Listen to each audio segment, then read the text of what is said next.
But last 10 సంవత్సరాలుగా ఇప్పుడు మీరు కాంగ్రెస్ అంటూ లాస్ట్ 10 సంవత్సరాలుగా సిఎల్పి లీడర్గా లేకపోతే పిసిసి ప్రెసిడెంట్గా బీసీ లేరు కాంగ్రెస్ పార్టీలో.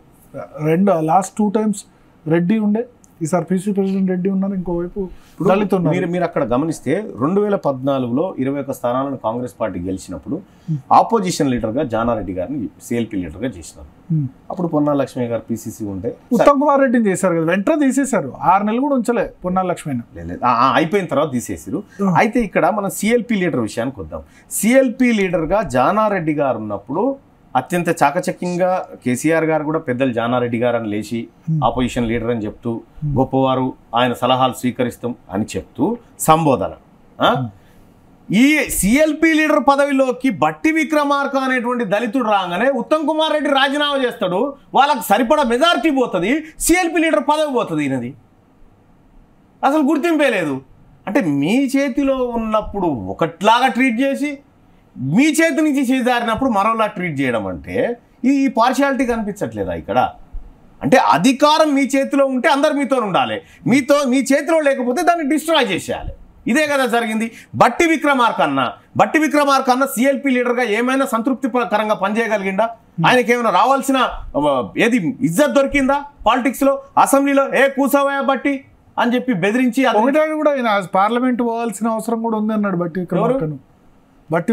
కేసీఆర్ పార్లమెంట్ కూడా పోవాల్సిన అవసరం ఉంది, చాలా గొప్ప వ్యక్తి, అసెంబ్లీ కాదు ఆయన స్టేచర్ పార్లమెంట్ అన్నాడు. ఒక వ్యక్తికి దెబ్బ తాకాలంటే మీదికి లేపితేనే ఎత్తే వస్తుంది, అట్లయితేనే దెబ్బ తాకుతుంది. అటువంటి కార్యక్రమాలు కేసీఆర్ చేస్తుంటాడు అనేకం. అంటే కేసీఆర్ మాటలు.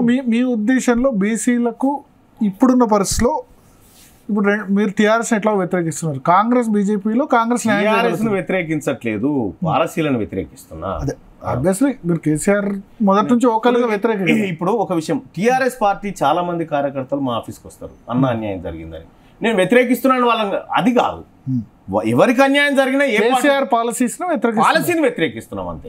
పాలసీ మాకు వ్యతిరేకమైనటువంటి పాలసీ, ఆ పాలసీ మా వర్గాలను డెవలప్ చేసే పాలసీ కాదు కాబట్టి వ్యతిరేకిస్తాం. ఇప్పుడు ఈ రెండిట్లో కాంగ్రెస్ బీజేపీలో ఇప్పుడున్న పరిస్థితిలో కాంగ్రెస్ బెటర్ అంటారు ఈ ఎలక్షన్స్ కు? ఎస్, ఇప్పుడున్న పరిస్థితిలో కాంగ్రెస్ ఈ వర్గాలను సంతృప్తి పరిచేటువంటి నిర్ణయాన్ని తీసుకుంది కాబట్టి బెటరు.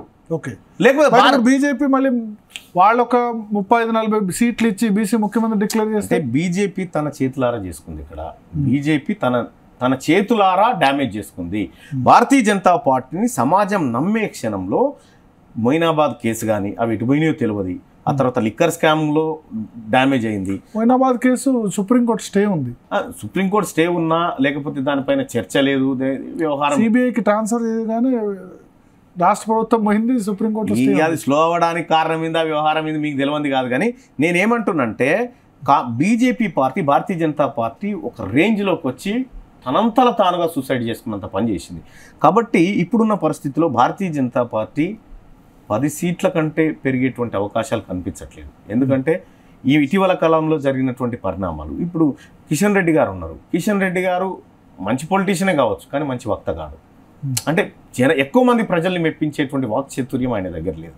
ఉన్నటువంటి వాళ్ళకి మాత్రం అవకాశాలు. బండి సంజయ్ ఉన్నాడు, ఈటల రాజేందర్ ఉన్నాడు, నేషనల్ జనరల్ సెక్రటరీ, అంటే మంచి వక్త బండి సంజయ్.